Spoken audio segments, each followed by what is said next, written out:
Welcome to Kickstart Your Week, brought to you by Kickstart Collective, a marketing agency focused on helping brands grow with purpose. Every Monday, we're here to help business owners, creators, and marketers start their week with clarity, momentum, and practical ideas you can actually use. Kickstart Your Week is produced right here at Kickstart Studios in Wilmington, North Carolina. Let's kickstart your week. Welcome to Kickstart Your Week. This week, we are talking about why you're avoiding video and how to fix that fast. This is real. This is a real conversation that we have with business owners and industry, professionals. Often, creating video content can be hard. You don't want to feel like a content creator, necessarily, depending, especially your business and your role in your business. And so there's a lot of just natural resistance and truly practical, I'll say excuses, but just very real reasons why creating video content can be hard. So we're going to talk today about how you can make it happen easily, because that's the name of the game. If it's going to be consistent, it's got to be somewhat easy to do. All right. So I'm Laura. This is Alyssa, Joshua. We are with Kickstart Collective, and we're going to help you stop avoiding video in your marketing. It's funny because we were just talking to a client yesterday about a new video creation strategy for them. Yep. So it's perfect. So we're timing. in it. We're in it. So last week we talked about how video is important, especially in the age of AI, because so much content can be easily generated via AI. So go back to listen to that one if you need some convincing that you need video.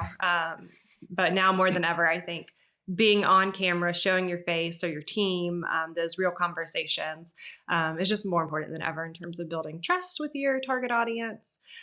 So let's talk about some common objections to creating video. Yeah. Mm-hmm. I mean, I feel like the one I hear most is, I hate being on camera. Yeah. And this is Joshua. He is our videographer and podcast producer. If you're new to the show, so when you're creating content with us, this is who you're talking to. So he talks to lots of business owners and people. I wave a lot. He says hi on camera. So yes, people don't like being on camera. Mm-hmm. They either feel like they're not going to be able to get their point across well, or they're feeling like, the angle's not going to be right and, accentuate what they're already like, their natural selves, or they're not going to have their best angle or what have you. And I think that's all a bit too much in your head. Yeah. I think it's easy to get in your head about things, and maybe insecurity start to kind of like get in there. But truly, people aren't they're not going to be trying to critique you. They want to hear your vision, what your mission is, and what you're trying to portray on the video itself. Yeah. Mm-hmm. I mean, I had a lot of reasons. I'm like, I don't want to be on camera, but here we are. We did it. We've been doing it for a while. I was going to say the same thing, from personal experience. Honestly, the more you do it, the less daunting it is, the less intimidating it is. Mm-hmm. Yeah. And I think something we figured out very early on is recording by yourself, at least for me. Not everyone. Some people are great at it. And if you are, jealous. But for me, it's hard to be on camera by myself and doing this, talking to the camera for, 5 minutes or however long the content is. That's when I get in my head and I start rambling, and then there's no way to easily redirect and be like, hey. Sure. So if you do, or you're like, I don't want to be on camera, I don't like it.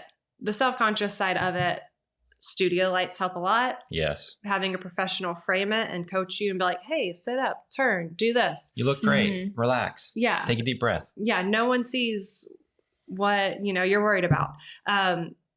Just very practically speaking, that is helpful. Mm-hmm. Yeah. Lighting is always super important. Mm-hmm. But then if it's, the talking on camera, that side of it, pull somebody in to be on there with you. I mean, I know we've had some people where the second person isn't even on camera, but it allows you to talk to, looking at my imaginary co-host, it allows you to talk to someone versus having to stare at the camera, and it can be conversational. And then that's where editing comes in. Yeah, absolutely. I think that's actually a really good point. Some people will bring in like a significant other or a friend and just have someone to off camera to talk to, or they can even prompt them with questions to kind of get them going conversationally. Because really all you want is that conversation. You're not looking for cookie cutter answers. You're not looking to, some people use a teleprompter, but most won't. You're just looking to kind of get a conversational point out of what you're trying to say. And so having someone off camera, I can be that guy if you need me to. I've done it before. Or having someone on camera that you can talk to as well. Yep. That can certainly help. Yeah. The more conversational, the easier it is. Yeah. Yeah. What about the folks that are just like, I don't know what to say. Like, I know I need to do video content for my business, but like, what the heck am I going to talk about? Yeah. I mean, that's where you can use a little bit of AI. Ooh. AI? Pull from last week's. Yeah. Be like, hey, this is what I'm looking to talk about.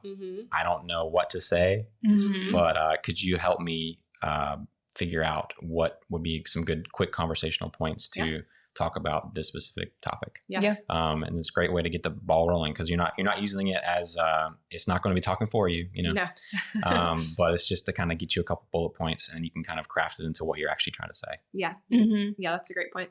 And you can kind of use it too if you're just doing casual content or if you have like a broader campaign that you're trying to plan, or just if you're a small business and you have a sale coming up, obviously it can be targeted towards that. Or if you have a specific goal for your business, you can work your video content around that too to kind of give you some structure. For sure. And I think too, like in your day-to-day job or talking with clients, like what are the questions that you're getting all the time? Like what's your FAQs basically, and just go through each one of those and answer them. I mean, part of it's going to be interesting for social because there are probably 100 people who don't ask the question for every, one person that actually does. Yeah. So you're being proactive in providing that information. But then you can let it live on your website or send it out in emails of like, hey, clients always ask us about this. If you're wondering, like, here's the answer. So you can provide some value. And again, it's stuff that you already know people are wondering about because they're asking you. Yeah. So I think that's, just another easy way to think through of what to say. And two, like the things that are like obvious to you as a professional, your target audience probably doesn't know. That's why they're coming to you. Yeah. So the more, you can just share your expertise and just make it easy for people to understand, I think the better. And what's nice about video also, and I'll claim this one, is you can ramble and say all the words and all the things, and then someone can go back and edit it and make it look so clear and obvious. But it just gives you a chance to, in those instances where you can just brain dump on camera. And just a quick thing, like if you've gotten 3 or 4 people reach out to you about with the same question, you need to get a video out about that. Yeah. Because that means, like you said, 10, 15 times the amount of people that person actually reached out to are asking that same question or wondering the same thought. Exactly. And it works great as a sales tool in terms of like, oh, hey, we recorded a video to explain this.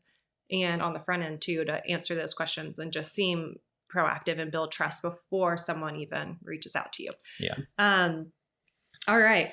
This is my favorite excuse. I don't have time. Lie. I don't have time. I don't have time to do this. You do have a lot of, you specifically have a lot of children, so I understand that. But most people do actually have time. And I do too, because here we are. No, I mean, this is, I think, a great excuse for everyone all the time for anything. No one has time for anything. Like, let's be real. Right. But, well, before I go down this tangent, I'm going to answer this question with a few things. You do. You do. I do. Full you stop. do. We do. But you do have to schedule it. And it doesn't need to be something you have to do every day. Like, for most businesses, sure, you might want to post on Instagram, like a video. You might need to post every day, but you don't have to record every day. You can do an hour, 2 hours a month, block it out, film the content, whether you're doing phone content and editing on your own, which, yes, that does take up more of your time. Or if you're doing something like a lot of our studio clients do, they come in for an hour and a half they bulk record. We do, there might be a 30-minute video out of that. You might get 5-minute videos, and you could get truly unlimited short form videos that you can post. It's all on different topics, but it looks consistent. It's clean. So it's a matter of making time. And one thing I was thinking about, which we do it with our team, so it's not quite the same, but depending on your business and the type of video you want, you can also invite a guest, like a referral source for your business, a client. You can serve two purposes at once. You can do some networking, but also you're getting content for you and you're providing value for them. So I think you just got to get creative on what kind of video makes sense. But then, I need to connect with so-and-so. Yeah. Let me see if they want to join me for a 30-minute video. And then with a studio setup or something like that, it's nice because you're not, inviting them to your office and you're not fumbling with cameras. You're sitting here chatting while Josh was doing sound checks and all that. You create value for both of you, and then you're done. I mean, what a networking opportunity. Yeah. Because no matter what, there's going to be 15 minutes of setup time and 15 to 30 minutes of post, like hangout talk time. Yeah. And it's just a natural, like, social lubricant, if you will, like doing the video itself to get to know someone better and to connect. And I would actually argue too, just kind of back to your talking about, I don't have time. I would say camera time and video is the most efficient way of using your time for marketing and stuff like that. Because instead of having to write something out, you can just pull up a couple points, batch record, like you said, get a month's worth of content in a day or in a couple hours. And it's I think a great time efficient way to get content done and created. Yeah. And I think we didn't really talk about this in last week's episode, but one thing that is cool is, okay, let's say workflow wise, just throw this out there. We're going to tangent a little bit. Let's use AI to come up with 5 topics that you can share on social this month for your target audience, your business. Here's what you really specialize in or love to talk about. Like, pick things that, like with this, we have notes. We could ramble about this all day long. Like, pick something you already know about so it's easy. Yeah. Let AI outline it for you, bullet point it for you. You know what topics you want to talk about. Come in and record. Do your thing. Get your edits. Grab the transcripts from your videos. It's your voice. It's your idea. It's your experience. Let AI write your captions. You're done. Yeah. It makes it so simple. It's so simple. Like a 3-step process. Yeah. And since you're using the transcripts, you're using your voice. Like, AI is smart. It can pick up on the voice and the tone and the messaging. And it just makes it super simple. Back to like the efficiency thing that you mentioned, and the FAQs, coming in and answering your FAQs for 30 minutes to an hour. You then have a library of videos to share to someone, so you're not having the same conversation. Yeah, facts. 10 times a week over the next 3 years. You have a video that answers it. Then you have your follow-up. So you can get creative with the video content as well in ways that's going to actually save you time. Now, nobody has time. but you do. We do. It's fine. You can figure it out. But yes, I think that, those 3 things I think are what often hold people back. So, what about some different types of content that people can create? I know obviously you're on the video production side, you're very much in the social side of it. Those things overlap a lot, but also have their like core pillars of video content. I'm just in the middle talking strategy to people. So who wants to go first? Yeah. Sure. Yeah, I can take it. I think from a social side of things, it is more short form, shorter attention span. Yeah. So you can go the educational route and use those videos. On social, you can also go the trendy route, the humor route. You can do day in the life. You can do behind the scenes. Going back to the video we filmed last week, like, authenticity really does matter. So it's just you showing real life in front of the camera. It doesn't have to be super produced.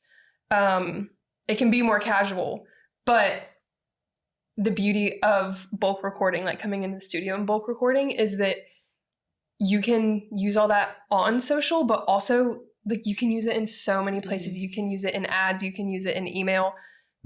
You can, there's a lot of possibilities when it comes to like bulk recording and then repurposing that content. Yeah. Absolutely. Love a good repurpose. Yeah. Yeah.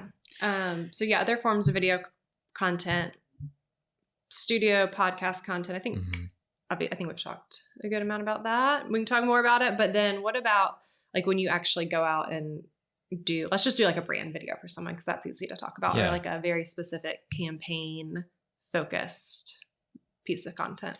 Yeah. So that one, brand videos will have a very specific purpose and trying to get your message across. And that's when you're kind of like pulling out all the stops and you can really plan each shot and each interview / answer, question answer. So yeah, that's a great way to really get, I'd say concentrated points across, more so where a podcast might be a little bit more conversational and like chill. Brand videos, and not, it's of course everything's pre-planned, so it's not like a stressful thing, but it's just very like you're focusing on a concentrated point that you're trying to get across. Yeah. And I think to that point, the brand videos and those video shoots, like we're coming to you, we're filming, in your office or on location, we're getting the shots of, people laughing, working, hands-on shots. So then you have the finished video that's very specific and, maybe more about the company or the brand or a specific service or something. But then you have all of these shots, like more of the lifestyle shots, the working shots, that the B-roll shots, if you will, if you know the terminology. But you can then, repurpose those and reuse those. So you get a library of content again in one session, or depending on the video, And they're very high quality shots. They're pre-planned shots. Just kind of like pulling back the curtain. People who we do brand videos with, we have at least one meeting, maybe two, and we're trying to like figure out exactly what type of B-roll shots you want. And I'll like make a list so that we make sure we get each one. And then, that, like you were saying, like that's a great catalog to pull from for social media or any other thing you could get creative with, or have us make more content for you with that. And it can last years. Yeah. Yeah. So there's a lot of ways you can get video content in terms of short form, easy cell phone, studio, again, easy, come in, sit down, higher production, brand videos, or very specific ad campaign videos. And then it can be as, you have to be involved because you or your team is going to be the ones on camera. But the planning portion of it, if you're working with somebody, they're going to help you think through all those things. Yeah. Or if it's, easier, just organic social post. Again, AI is a great tool for that as well. Yeah. So I hope after listening to this episode, you have no more reasons to avoid video, because it's so easy. We can do it. I can do it. If I can do it, you can do it. No, but for real, I think the importance of it, that as it grows with AI and all that, getting on camera is important. So just figuring out like, where are you resistant to it, and just what is that next step to just do it. Yeah. Realize it's not painful, and then be consistent over time, building out content. So, that being said, we do have an announcement. Drum roll. Yeah. We can do it like This is our last episode for Kickstart Your Week in the current studio. We have a new space starting in April. So we're going to have 3 to 4 set designs. So there'll be more options to choose from. So your content can look, more like your brand, your setup. Just a lot of different options there. So we are excited. Kickstart Your Week will also be obviously recording in our new studio as well. But if you're interested in getting studio content, whether that's, those short form FAQ, educational things, recording a webinar, starting a podcast, we will be set up and ready to go. So let us know. We have loved this studio. We've actually, this will be our 3rd studio upgrade. The room Yeah, it gets a will. little bigger every Wow, time. that's It true. will. So we were just on the other side of this wall. So this is going to be a down the street move. So this one's a little bit bigger, but we are very excited. So stay tuned for updates about that. And we will see you in the new studio on the next Kickstart Your Week. Thanks for listening to Kickstart Your Week. If today's episode gave you something to think about or try this week, be sure to subscribe, share it with a friend, or leave a review. It helps more people find the show. And if you're looking to create your own podcast or content, Kickstart Studios is available for booking. We'll be back next week with another conversation to help you kickstart your week.